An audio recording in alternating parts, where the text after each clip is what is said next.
Good evening, friends. What you see here are Arduino clones, Chinese manufactured copies of the Arduino Uno and Nano open source technology. I'll post links to the original in the description below. The Uno has some advantages over these smaller form factor Nanos, but the Nanos can't be beat as far as their small form factor. I mean, check out this cute breadboard I picked up recently with Nanos attached to it.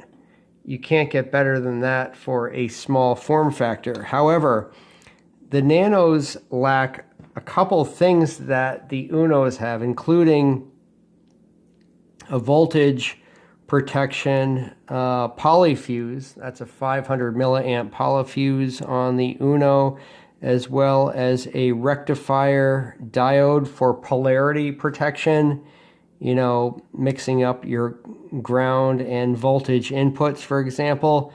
In either of those scenarios, these Nanos would get potentially fried.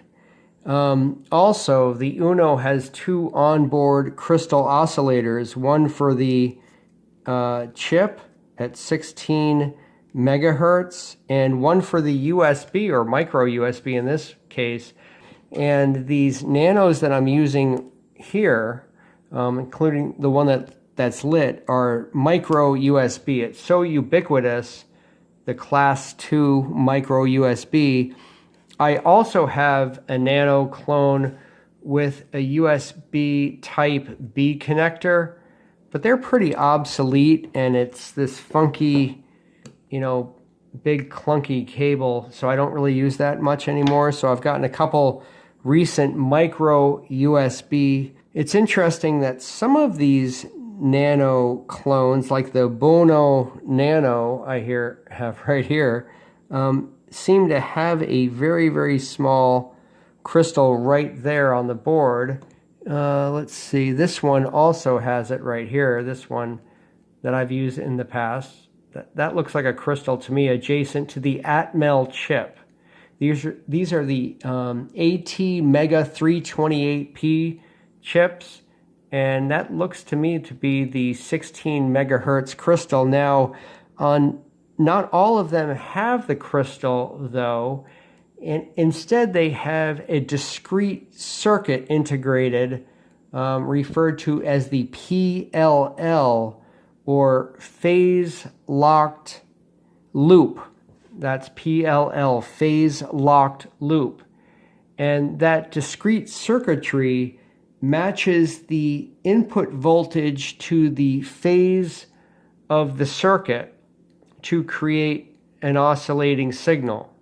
Another neat thing about these Buono Nanos, by the way, this is not an ATMEL chip right here. These three are ATMEL AT328P mega chips. Now, whether they're actual ATMEL chips, that remains to be seen, because they're all from China. And I mean, check out the discrepancy there between this chip and that chip.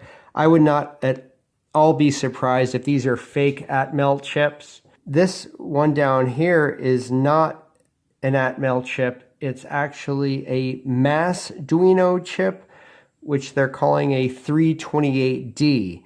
It is not an ATMEL chip. It's independently designed, but it's compatible with Arduino code. You've got a selectable 5 volt and 3.3 volt right here. Mechanical selection. And actually, I had put in resistors for this program for 5 volt, but I'm even saving more power by going by 3.3. So I'm actually saving power with that manual selectable switch. I'm very impressed with the MassDuino board and chip, selectable voltage, as well as onboard crystal. No complaints whatsoever, and price performance, A+. Thanks for tuning in, everybody, and look forward to reading your comments below. If you're new around here, please subscribe to this channel and mention anything you'd like to see me do regarding Arduinos, microcontrollers, or hobbyist electronics.